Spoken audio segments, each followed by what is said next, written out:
ನಮಸ್ಕಾರ ಫ್ರೆಂಡ್ಸ್, ನಾನು ಜೆನಿ ಮಾತಾಡ್ತಾ ಇದ್ದೀನಿ. ಇವತ್ತಿನ ಬಗ್ಗೆ ವಿಶೇಷ ಏನು ಅಂತ ನೋಡಬೇಕಂದ್ರೆ ವಿಶ್ವೇಶ್ವರಯ್ಯ ಬಗ್ಗೆನೇ. ಸೊ ಸರ್ ಎಂ ವಿಶ್ವೇಶ್ವರಯ್ಯ ಅವ್ರ ಬಗ್ಗೆ ಏನು ಅಂತ ಹೇಳಿಬಿಟ್ಟು ನೋಡೋಣ. ಸೊ ಅವರ ಒಂದು ಡೇಟ್ ಆಫ್ ಬರ್ತ್ ಏನಂತ ನೋಡಬೇಕಂದ್ರೆ 15 ಸೆಪ್ಟೆಂಬರ್ 1860. ಸೊ ಇವರ ಒಂದು ಹುಟ್ಟಿರುವ ಆ ಒಂದು ಸ್ಥಳ ಯಾವುದು ಅಂತ ನೋಡ್ಬೇಕಂದ್ರೆ ಚಿಕ್ಕಬಳ್ಳಾಪುರದಲ್ಲಿ ಇರೋ ಮುದ್ದೇನಹಳ್ಳಿ, ಆ ಒಂದು ಪ್ಲೇಸು. ಮತ್ತೆ ಇವರ ಒಂದು ತಂದೆ ಹೆಸರು ಏನು ಅಂತ ನೋಡ್ಬೇಕಂದ್ರೆ ಶ್ರೀನಿವಾಸ ಶಾಸ್ತ್ರಿ ಅಂತ ಹೇಳ್ಬಿಟ್ಟು, ತಾಯಿ ಹೆಸರು ವೆಂಕಟಲಕ್ಷ್ಮಮ್ಮ ಅಂತ ಹೇಳ್ಬಿಟ್ಟು ತಾಯಿ ಹೆಸರು. ಮತ್ತೆ ಇವ್ರದ್ದು ಶಾರ್ಟ್ ನೇಮ್ ಹೇಗೆ ಕರೀತಾರೆ ಎಲ್ರು ಅಂತ ನೋಡ್ಬೇಕಂದ್ರೆ ಸರ್ ಎಂ ವಿ ಅಂತ ಹೇಳ್ಬಿಟ್ಟು, ಇದು ಶಾರ್ಟ್ ಫಾರ್ಮು. ಇವರ ಒಂದು ಫುಲ್ ಫಾರ್ಮ್ ಏನು ಅಂತ ನೋಡ್ಬೇಕಂತ ಅಂದ್ರೆ ಮೋಕ್ಷಗುಂಡಂ ವಿಶ್ವೇಶ್ವರಯ್ಯ ಅಂತ ಹೇಳ್ಬಿಟ್ಟು ಸೊ ಇವರ ಒಂದು ಹೆಸರು. ಮತ್ತೆ ಸೊ ಇವರ ಒಂದು ಪ್ರೈಮರಿ ಸ್ಕೂಲ್ ಎಲ್ಲಿ ಮಾಡಿದ್ರು ಅಂತ ನೋಡ್ಬೇಕಂತ ಅಂದ್ರೆ ಚಿಕ್ಕಬಳ್ಳಾಪುರ ಮುದ್ದೇನಹಳ್ಳಿಯಲ್ಲಿ ಇವರ ಒಂದು ಪ್ರೈಮರಿ ಸ್ಕೂಲ್ ಏನಿದೆ ಅದನ್ನ ಅವರು ಮಾಡಿದ್ರು. ಮತ್ತೆ ಹೈಸ್ಕೂಲ್ಗೆ ಬಂದು ಅವರು ಬ್ಯಾಂಗ್ಳೂರ್ಗೆ ಬಂದರು. ಸೊ ಬ್ಯಾಂಗ್ಳೂರಲ್ಲಿ ಅವರ ಹೈಸ್ಕೂಲ್ ಮಾಡಿದ್ರು. ಸೊ ಇವರು SSLC ಮಾಡಬೇಕು ಅಂತ ಅಂದ್ರೆ ಆಕ್ಚುಲಿ ಇವ್ರದ್ದು ಬಂದು ಒಂದು ಮಿಡಲ್ ಕ್ಲಾಸ್ ಫ್ಯಾಮಿಲಿ ಅಂತ ಹೇಳೋ ಬದಲು ಪೂರ್ ಫ್ಯಾಮಿಲಿ ಅಂತಾನೆ ಹೇಳ್ಬೋದು ಆ ಒಂದು ಟೈಮಲ್ಲಿ. ಸೊ ಆಗ ಅವರು ಬ್ಯಾಂಗ್ಳೂರಲ್ಲಿ SSLC ಬರಿಬೇಕು ಅಂತ ಅಂದ್ರೆ SSLC ಬರೆಯೋದಕ್ಕೆ ಅವ್ರ ಹತ್ರ ದುಡ್ಡು ಬೇಕಾಗಿತ್ತು. ಸೊ ದುಡ್ಡು ಇರಲಿಲ್ಲ ಸ್ಕೂಲ್ಗೆ. ಸೊ ಹಾಗಾಗಿ ಬ್ಯಾಂಗ್ಳೂರಿಂದ ಚಿಕ್ಕಬಳ್ಳಾಪುರ್ಗೆ ಅಂದ್ರೆ ಮುದ್ದೇನಹಳ್ಳಿ, ಸೊ ಬ್ಯಾಂಗ್ಳೂರಿಂದ ಚಿಕ್ಕಬಳ್ಳಾಪುರ್ಗೆ ಇವರು ನಡ್ಕೊಂಡೇ ಹೋಗಿದ್ದಾರೆ. 10ನೇ ಕ್ಲಾಸಲ್ಲಿ ಇರಬೇಕಾದ್ರೆ ವಿಶ್ವೇಶ್ವರಯ್ಯ ಅವರು ನಡ್ಕೊಂಡೇ ಹೋಗಿ ಅಲ್ಲಿ ಅವರ ತಾಯಿ ಹತ್ರ ಈ ತರ ಬಂದು ಫೀಸ್ ಕೊಡ್ಬೇಕು ಅಂತ ಹೇಳ್ಬೇಕಂದ್ರೆ ತಾಯಿ ಹತ್ರ ಕೂಡ ಬಂದು ದುಡ್ಡು ಇರಲಿಲ್ಲ. ಆಗ ಮನೇಲಿರೋ ಈ ಸಾಮಾನುಗಳು ಅಂತ ಏನ್ ಹೇಳ್ತೀವಿ ಅದನ್ನ ತಗೊಂಡು ಹೋಗಿ ಶೆಟ್ಟರ್ ಅಂಗಡಿ ಅಂತ ಹೇಳ್ತೀವಲ್ಲ, ಸೊ ಅಲ್ಲಿ ಅವರು ಆ ಒಂದು ಸಾಮಾನುಗಳನ್ನ ಇಟ್ಟು 12 ರೂಪಾಯಿನ ತಗೊಂಡು ಆ ತಾಯಿ ಆ ವಿಶ್ವೇಶ್ವರಯ್ಯ ಅವ್ರ ಕೈಗೆ ಕೊಟ್ಟು ಅವರು ಚಿಕ್ಕಬಳ್ಳಾಪುರ ಮುದ್ದೇನಹಳ್ಳಿಯಿಂದ ಬ್ಯಾಂಗ್ಳೂರ್ವರೆಗೂ ಬಂದು ಆ ಒಂದು ಎಕ್ಸಾಮ್ನ SSLC ಎಕ್ಸಾಮ್ನ ಅಟೆಂಡ್ ಮಾಡಿ ಬರೆದ್ರು. ಸುಮ್ಮನೆ ಅಲ್ಲ, ಫಸ್ಟ್ ಕ್ಲಾಸಲ್ಲಿ ಪಾಸ್ ಆದರು. ಸೊ ಇದು ಎಷ್ಟು ದೊಡ್ಡ ಒಂದು ಸಾಧನೆ ಆ ಒಂದು ಟೈಮಲ್ಲಿ. ಸೊ ಇದು ಇವರ ಒಂದು. ಮತ್ತೆ ನೆಕ್ಸ್ಟ್ ಇವ್ರು ನೋಡಬೇಕು ಅಂತ ಅಂದರೆ ವರ್ಷ 1881 ಇದರಲ್ಲಿ ಇವರ ಒಂದು BA ಪದವಿನ ಕಂಪ್ಲೀಟ್ ಮಾಡಿದ್ರು. ಅದು ಕೂಡ ಬಂದು ಪ್ರತಿಯೊಂದು ಕೂಡ ಬಂದು ಡಿಸ್ಟಿಂಕ್ಷನ್ ಅಲ್ಲಿ ಮಾಡಿದ್ರು. ಎಲ್ಲಿ ಮಾಡಿದ್ರು ಅಂತ ನೋಡ್ಬೇಕಂದ್ರೆ ಮದ್ರಾಸ್ ಯೂನಿವರ್ಸಿಟಿ. ಸೊ ಇದರಲ್ಲಿ ಮಾಡಿದ್ರು. ಮತ್ತೆ ನೆಕ್ಸ್ಟ್ ಪುಣೆ ಕಾಲೇಜಲ್ಲಿ ಇವರ ಒಂದು ಸಿವಿಲ್ ಇಂಜಿನಿಯರಿಂಗ್ ಕಂಪ್ಲೀಟ್ ಮಾಡಿದ್ರು. ಇದು ಸೊ ಎಲ್ಲ ಪ್ರತಿಯೊಂದು ಕೂಡ ಬಂದು ತುಂಬಾ ಕಷ್ಟಪಟ್ಟು ಬಂದ್ರು. But very brilliant student Visvesvaraya ಅವರು. ಸೊ ಇದು ಮತ್ತೆ ಸೊ ಇವರ ಒಂದು ಕೆಲಸನ ಶುರು ಮಾಡಿದ್ರು. ಅವರ ಒಂದು ವಯಸ್ಸು ಶುರು ಮಾಡ್ಬೇಕಂದ್ರೆ 24 ವರ್ಷ. ಯಾವ ವರ್ಷದಲ್ಲಿ ಅವ್ರು ಶುರು ಮಾಡಿದ್ರು ಅಂದ್ರೆ 1884ರಲ್ಲಿ ಶುರು ಮಾಡಿದ್ರು ಮುಂಬೈಯಲ್ಲಿ. ಏನಂತ ಹೇಳ್ಬೇಕಂದ್ರೆ ಲೋಕ ಉಪಯೋಗಿ ಇಲಾಖೆಯಲ್ಲಿ ಭಾರತೀಯ ನೀರಾವರಿ ಅಲ್ಲಿ ಕೆಲಸ ಮಾಡ್ತಾ ಇದ್ರು. ಸೊ ಎಷ್ಟು ವರ್ಷದಿಂದ ಎಷ್ಟು ವರ್ಷವರೆಗೂ ಮಾಡಿದ್ರು ಅಂತ ನೋಡ್ಬೇಕಂದ್ರೆ 1884ರಿಂದ 1909. ಸೊ ಇಲ್ಲಿವರೆಗೂ ಕೆಲಸ ಮಾಡ್ತಾ ಇದ್ರು. ಮತ್ತೆ ನೆಕ್ಸ್ಟ್ ಇದೆಲ್ಲ ಮುಗಿದ ಮೇಲೆ ನೆಕ್ಸ್ಟ್ ವರ್ಷ ಬಂದು 1909ರಲ್ಲಿ ಮೈಸೂರು ಸಂಸ್ಥಾನದಲ್ಲಿ ದಿವಾನರಾಗಿ ಕೆಲಸ ಮಾಡಿದ್ರು. ಅಂದ್ರೆ ಮಹಾಮಂತ್ರಿ ಅಂತ ಹೇಳ್ಬೋದು. ಸೊ ಅಲ್ಲಿ ಕೆಲಸ ಮಾಡಿದ್ರು. ಇವರು ವಿಶ್ವೇಶ್ವರಯ್ಯ ಅವರು ಎಷ್ಟನೇ ದಿವಾನರಾಗಿ ಇದ್ರು ಅಂತ ನೋಡ್ಬೇಕಂದ್ರೆ 19ನೇ ದಿವಾನರಾಗಿ ಇದ್ರು ಮೈಸೂರು ಸಂಸ್ಥಾನದಲ್ಲಿ.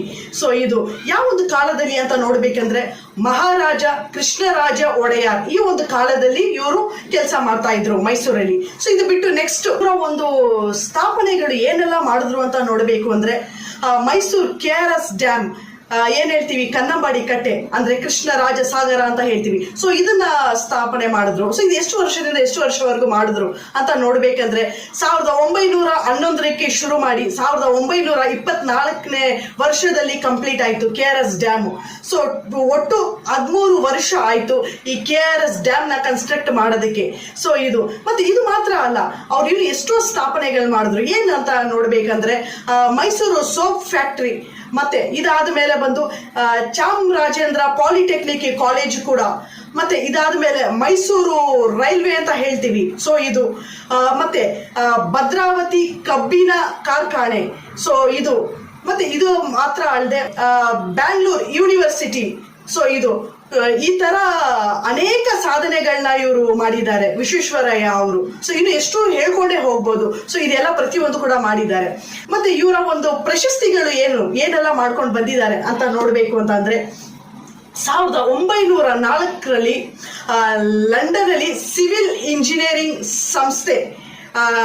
ಸಂಸ್ಥೆ ಕಡೆಯಿಂದ ಗೌರವ ಮೆಂಬರ್ಶಿಪ್ ಅಂತ ಹೇಳ್ಬಿಟ್ಟು ಇದನ್ನ ಪಡೆದಿದ್ದಾರೆ ವಿಶ್ವೇಶ್ವರಯ್ಯ ಅವರು. ಮತ್ತೆ ಇದು ಎರಡನೇದು 1911 ಡೆಲ್ಲಿ ದರ್ಬಾರ್ ಇಂದ campaigning of Indian empire, so ಇದನ್ನ ಪಡೆದಿದ್ದಾರೆ. ಮತ್ತೆ ಇದಾದ್ಮೇಲೆ ನೆಕ್ಸ್ಟ್ ಏನು ಅಂತ ನೋಡೋಣ. ನೆಕ್ಸ್ಟ್ ಏನ್ ಪಡೆದಿದ್ದಾರೆ ಅಂತ ನೋಡ್ಬೇಕಂದ್ರೆ 1921 ಕಲ್ಕತ್ತಾ ಯೂನಿವರ್ಸಿಟಿಯಿಂದ ಡಾಕ್ಟರ್ ಆಫ್ ಸೈನ್ಸ್, ಸೊ ಇದನ್ನ ಪಡೆದಿದ್ದಾರೆ. ಮತ್ತೆ ನೆಕ್ಸ್ಟ್ 1937 ಬನಾರಸ್ ಹಿಂದೂ ಯೂನಿವರ್ಸಿಟಿಯಿಂದ ಡಾಕ್ಟರ್ ಆಫ್ ಲಿಟ್ರೇಚರ್, ಸೊ ಇದನ್ನ ಪಡೆದಿದ್ದಾರೆ. ಮತ್ತೆ ನೆಕ್ಸ್ಟ್ ನೋಡ್ಬೇಕಂದ್ರೆ ಬ್ರಿಟಿಷ್ ಗವರ್ನಮೆಂಟ್ ಕಡೆಯಿಂದ knight commander of British Indian empire, so ಇದನ್ನ ಅವರು ಪಡೆದಿದ್ದಾರೆ. ಇದೆಲ್ಲ ಆಯ್ತು. ಮತ್ತೆ 1955 ಭಾರತ ರತ್ನ ಈ ಒಂದು ಪ್ರಶಸ್ತಿನ ಕೂಡ ಬಂದು ಪಡೆದಿದ್ದಾರೆ ವಿಶ್ವೇಶ್ವರಯ್ಯ ಅವರು. ಸೊ ಇದು ಎಲ್ಲಾನು ಕೂಡ ಬಂದು ಪಡೆದಿದ್ದಾರೆ. ಇನ್ನು ಎಷ್ಟೋ ಇದೆ ಇವ್ರದ್ದು ಹೇಳಬೇಕು ಅಂದ್ರೆ, ಆ ತರ ಒಂದು ವ್ಯಕ್ತಿ ವಿಶ್ವೇಶ್ವರಯ್ಯ ಅವರು. ಸೊ ಇದು ಎಲ್ಲಾನು ಆಯ್ತು. ಮತ್ತೆ ನೆಕ್ಸ್ಟ್ ನೋಡ್ಬೇಕಂದ್ರೆ ಮತ್ತೆ ಎಷ್ಟು ITI ಕಾಲೇಜ್ಗೆ, ಪಾಲಿಟೆಕ್ನಿಕ್ ಕಾಲೇಜ್ಗೆ, ಇಂಜಿನಿಯರಿಂಗ್ ಕಾಲೇಜ್ಗಳಿಗೆ ಇವರ ಹೆಸರನ್ನು ಇಟ್ಟೆ ಗೌರವಿಸಲಾಗಿದೆ. ಸೊ ಇದೆಲ್ಲ ಒಂದು. ಮತ್ತೆ ನೆಕ್ಸ್ಟ್ ಸೊ ಅದು ಮಾತ್ರ ಅಲ್ಲ, ಅಮೆರಿಕದವರು ವಿಶ್ವೇಶ್ವರಯ್ಯ ಅವರ ಹತ್ರ ಬಂದು ಒಂದು ಕೋರಿಕೆಯನ್ನ ಕೇಳಿದ್ರು. ಅದೇನಂತ ನೋಡ್ಬೇಕಂದ್ರೆ ವಿಶ್ವೇಶ್ವರಯ್ಯ ಅವರು ಬಂದು ಡ್ಯಾಮ್ ನ ಕಟ್ಟಿಕೊಡೋದಕ್ಕೆ ಅಮೆರಿಕದಲ್ಲಿ. ಸೊ ಅದಕ್ಕೆ ಬಂದು ವಿಶ್ವೇಶ್ವರಯ್ಯ ಕೂಡ ಬಂದು ಒಪ್ಕೊಂಡ್ರು. ಬಟ್ ಆದ್ರೆ ಒಂದು ಕಂಡೀಷನ್ ಹಾಕಿದ್ರು ವಿಶ್ವೇಶ್ವರಯ್ಯ ಅವರು. ಅದೇನು ಅಂತ ನೋಡ್ಬೇಕಂದ್ರೆ, ನಾನು ಅಮೆರಿಕದಲ್ಲಿ ಡ್ಯಾಮ್ ನ ಕಟ್ಕೊಡ್ತೀನಿ, ಬಟ್ ಆ ಡ್ಯಾಮ್ಗೆ ಬಂದು ನಮ್ಮ ದೇಶದ ಹೆಸರು ಇಡಬೇಕು, ಅಂದ್ರೆ ಇಂಡಿಯಾ ಅಂತ ಹೆಸರು ಇಡಬೇಕಂತ. ಸೊ ಇದನ್ನ ಕೇಳಿ ಬಂದು ಅಮೆರಿಕದವರು ಯಾರು ಕೂಡ ಬಂದು ಅಕ್ಸೆಪ್ಟ್ ಮಾಡ್ಕೊಂಡಿಲ್ಲ. ಅಲ್ಲಿ ಇರೋರು ಆ ಒಂದು ಇಂಜಿನಿಯರ್ಸ್ ಆಗಿರ್ಲಿ, ಯಾರೇ ಆಗಿರ್ಲಿ ಕೂಡ ಬಂದು ಇದನ್ನ ಒಪ್ಕೊಂಡಿಲ್ಲ. ಅದು ಹೇಗೆ ಬಂದು ಅಮೆರಿಕದಲ್ಲಿ ಬಿಲ್ಡ್ ಮಾಡೋ ಈ ಒಂದು ಡ್ಯಾಮ್ಗೆ ಬಂದು ಇಂಡಿಯಾ ಅಂತ ಹೆಸರು ಇಡಕ್ಕಾಗತ್ತೆ ಅಂತ ಹೇಳ್ಬಿಟ್ಟು. ಸೊ ಇದಕ್ಕೆ ಬಂದು ವಿಶ್ವೇಶ್ವರಯ್ಯ ಅವರು ಇನ್ನೊಂದು ಆಪ್ಷನ್ ಕೊಟ್ರು. ಅದೇನು ಅಂತ ನೋಡ್ಬೇಕಂದ್ರೆ, ಸರಿ ಆಯ್ತು, ಸೊ ಆ ಒಂದು ಡ್ಯಾಮ್ ಅಲ್ಲಿ ಎಲ್ಲ ಒಂದು ಮೂಲೆಯಲ್ಲಿ ಬಂದು ನಾನು ನಮ್ಮ ದೇಶದ ಹೆಸರು ಇಂಡಿಯಾ ಅಂತ ನಾನು ಬರಿತೀನಿ, ಹಾಗಾದ್ರೆ ನಾನು ಕಟ್ಕೊಡ್ತೀನಿ ಅಂತ ಹೇಳಿದ್ರು. ಸೊ ಈ ಒಂದು ಕೋರಿಕೆ ಏನಿದೆ ವಿಶ್ವೇಶ್ವರಯ್ಯ ಅವ್ರದ್ದು, ಇದಕ್ಕೆ ಬಂದು ಅಮೆರಿಕದವರು ಒಪ್ಕೊಂಡ್ರು. ಸರಿ ಆಯ್ತು ಅಂತ ಹೇಳ್ಬಿಟ್ಟು. ಅದೇ ತರ ಬಂದು ವಿಶ್ವೇಶ್ವರಯ್ಯ ಅವರು ಈ ಒಂದು ಡ್ಯಾಮ್ ನ ಏನಿದೆ ಇದನ್ನ ಬಂದು ಪೂರ್ತಿಯಾಗಿ ಕನ್ಸ್ಟ್ರಕ್ಟ್ ಮಾಡಿ ಕೊಟ್ರು ಅಮೆರಿಕದವರವ್ರಿಗೆ. ಸೊ ಆ ಒಂದು ಡ್ಯಾಮ್ ಒಳಗೆ ಆ ಒಂದು ಮೂಲೆಯಲ್ಲಿ ನೋಡ್ಬೇಕು, ಸೊ ಇಂಡಿಯಾ ಅಂತ ಹೇಳಿ ಹೆಸರನ್ನ ಬರ್ದಿರ್ತಾರೆ. ಈ ಒಂದು ಸ್ಟ್ರಕ್ಚರ್ ನೋಡಿದ್ರೆ ಗೊತ್ತಾಗುತ್ತೆ, ಇಂಡಿಯಾ ಅಂತ ಬರ್ದಿರ್ತಾರೆ. ಸೊ ಇದು ಈ ಒಂದು ಫೋಟೋದಲ್ಲಿ. ಮತ್ತೆ ಬಂದು ಈ ಒಂದು ಫೈನಲ್ ಆಗಿ ವಿಶ್ವೇಶ್ವರಯ್ಯ ಏನ್ ಹೇಳ್ತಾರ ಅಂತ ನೋಡ್ಬೇಕಂದ್ರೆ, ಅಮೆರಿಕದ ಅವರ ಹತ್ರ ಈ ಒಂದು ಇಂಡಿಯಾ ಅಂತ ನಾನು ಏನ್ ಬರ್ತಿದ್ದೀನಿ, ಇಲ್ಲಿಂದ ಒಂದು ಇಟಿಕೆ ಕಳ್ಳ ತೆಗೆದ್ರು ಸರಿ, ಪೂರ್ತಿ ಡ್ಯಾಮ್ ಕನ್ಸ್ಟ್ರಕ್ಟ್ ಆಗಿರೋದೇ ಬಿದೋಗುತ್ತೆ ಅಂತ ಹೇಳ್ಬಿಟ್ಟು. ಸೊ ಈ ಒಂದು ಮಾತನ್ನ ಕೇಳಿ ಅಲ್ಲಿ ಅಮೆರಿಕದಲ್ಲಿ ಇರೋ ಆ ಎಲ್ಲ ಇಂಜಿನಿಯರ್ಸ್ ಕೂಡ ಬಂದು ಬೆರಗಾದ್ರು ಈ ಒಂದು ಮಾತಿಗೆ. ಒಂದು ಇಟಿಕೆ ಕಳ್ಳ ತೆಗೆದು ಬಿಟ್ರೆ ಪೂರ್ತಿ ಡ್ಯಾಮ್ ಬಿದೋಗುತ್ತಾ ಅಂತ ಹೇಳ್ಬಿಟ್ಟು. ಸೊ ಆ ಮಟ್ಟದಲ್ಲಿ ಕನ್ಸ್ಟ್ರಕ್ಟ್ ಮಾಡಿದ್ದಾರೆ. ಸೊ ಈ ಮಾತನ್ನ ಹೇಳ್ಬೇಕಂದ್ರೆ ವಿಶ್ವೇಶ್ವರಯ್ಯ ಅವ್ರಿಗೆ ನಿಜಕ್ಕೂ ಎಷ್ಟು ತಾಕತ್ತು ಇರೋದು ಬೇಡ. ಸೊ ಇದನ್ನ ಇಲ್ಲಿ ತಿಳ್ಕೊಳ್ಳೋಣ. ಮತ್ತೆ ನೆಕ್ಸ್ಟ್ ನೋಡ್ಬೇಕಂದ್ರೆ 1962 ಏಪ್ರಿಲ್ 12, ಸೊ ಈ ಒಂದು ವರ್ಷದಲ್ಲಿ ವಿಧಿವಶ ಆಗ್ತಾರೆ ವಿಶ್ವೇಶ್ವರಯ್ಯ ಅವರು. ಯಾವ ಪ್ಲೇಸ್ ಅಂತ ನೋಡ್ಬೇಕಂದ್ರೆ ಬ್ಯಾಂಗ್ಳೂರಲ್ಲಿ. ಮತ್ತೆ ಇವರು ಬ್ಯಾಂಗ್ಳೂರಲ್ಲಿ ಎಕ್ಸ್ಪೈರ್ಡ್ ಆದ್ರು. ಮತ್ತೆ ಸಮಾಧಿ ಎಲ್ಲಿದೆ ಅಂತ ನೋಡ್ಬೇಕಂದ್ರೆ ಅವರ ಒಂದು ಚಿಕ್ಕಬಳ್ಳಾಪುರ ಮುದ್ದೇನಹಳ್ಳಿ, ಸೊ ಅಲ್ಲಿ. ಮತ್ತೆ ಇವರು ಸಾಯ್ಬೇಕಾದ್ರೆ ಇವರ ಒಂದು ಎಷ್ಟು ವಯಸ್ಸಾಗಿತ್ತು ಅಂತ ನೋಡ್ಬೇಕಂದ್ರೆ 101 ವರ್ಷದಲ್ಲಿ ಇವರು ಸತ್ತಿದ್ದಾರೆ. ಯಾವುದೇ ಕೆಲಸ ಕೀಳಲ್ಲ, ನಿನ್ನ ಕೆಲಸ ಈ ರಸ್ತೆ ಭಾಗವನ್ನು ಗುಡಿಸುವುದಾಗಿದ್ದರೆ ಜಗತ್ತಲ್ಲೇ ಅತ್ಯಂತ ಸ್ವಚ್ಛ ರಸ್ತೆಯಾಗುವಂತೆ ಗುಡಿಸು. ಇದು ನಾನು ಹೇಳಿರೋದಲ್ಲ, ಸರ್ ಎಂ ವಿಶ್ವೇಶ್ವರಯ್ಯ ಅವರು ಹೇಳಿದ್ದು. ಎಂತ ಒಂದು ಮಾತು ನೋಡಿ. ಮತ್ತೆ ಇವರ ಒಂದು ಜನ್ಮ ದಿನವನ್ನು ಏನಂತ ಆಚರಿಸ್ತೀವಿ ಅಂತ ನೋಡ್ಬೇಕಂದ್ರೆ 15th ಸೆಪ್ಟೆಂಬರ್. ಸೊ ಇದನ್ನ ರಾಷ್ಟ್ರೀಯ ಇಂಜಿನಿಯರಿಂಗ್ ದಿನವೆಂದು ಆಚರಿಸ್ತೇವೆ. ಸೊ ಇದು ಇವರ ಈ ಒಂದು ವ್ಯಕ್ತಿಯ ಒಂದು ಕತೆ. ಸೊ ಎಷ್ಟು ಹೇಳಿದ್ರು ಕೂಡ ಬಂದು ಸಾಕಾಗೋದಿಲ್ಲ. ಅಷ್ಟು ದೊಡ್ಡ ಸಾಧನೆಯ ಇರೋ ಈ ಒಂದು ವ್ಯಕ್ತಿ. ಸೊ ಇವರು ನಮ್ಮ ಇಂಡಿಯಾದಲ್ಲಿ ಮಾತ್ರ ಈ ಒಂದು ಸಾಧನೆಗಳನ್ನ ಮಾಡಿದಾರ ಅಂತ ನೋಡ್ಬೇಕಂದ್ರೆ ಖಂಡಿತ ಇಲ್ಲ. ಈ ಎಲ್ಲ ದೇಶಗಳಲ್ಲೂ ಕೂಡ ಬಂದು ಮಾಡಿದ್ದಾರೆ. ಎಲ್ಲ ದೇಶಗಳಲ್ಲಿ ಕೂಡ ಬಂದು ನಮ್ಮ ಒಂದು ಡ್ಯಾಮ್ KRS ಡ್ಯಾಮ್ ನ ಹೇಗೆ ಕನ್ನಂಬಾಡಿ ಕಟ್ಟಿದ್ದಾರೆ, ಈ ತರ ಒಂದು ಎಷ್ಟೋ ದೇಶಗಳಲ್ಲಿ ಕೂಡ ಬಂದು ನಮ್ಮ ಇಂಡಿಯಾದಲ್ಲಿ ಇರುವ ಈ ಒಂದು ಸರ್ ಎಂ ವಿಶ್ವೇಶ್ವರಯ್ಯ ಅವರು ಅಲ್ಲಿ ಕೂಡ ಬಂದು ಆ ಒಂದು ಸಾಧನೆಗಳನ್ನ ಮಾಡಿದ್ದಾರೆ. ಸೊ ಇದು ಎಷ್ಟು ದೊಡ್ಡ ಹೆಮ್ಮೆಯಾಗಿರೋ ಒಂದು ವಿಷಯ ಅಂದ್ರೆ ನಮ್ಮ ಇಂಡಿಯಾಗೆ ಸೇರುತ್ತೆ. ಸೊ ಇದು ನಿಜವಾಗ್ಲು ನಾವು ಹೆಮ್ಮೆ ಪಡಬೇಕಾಗಿರೋ ಒಂದು ವಿಷಯ.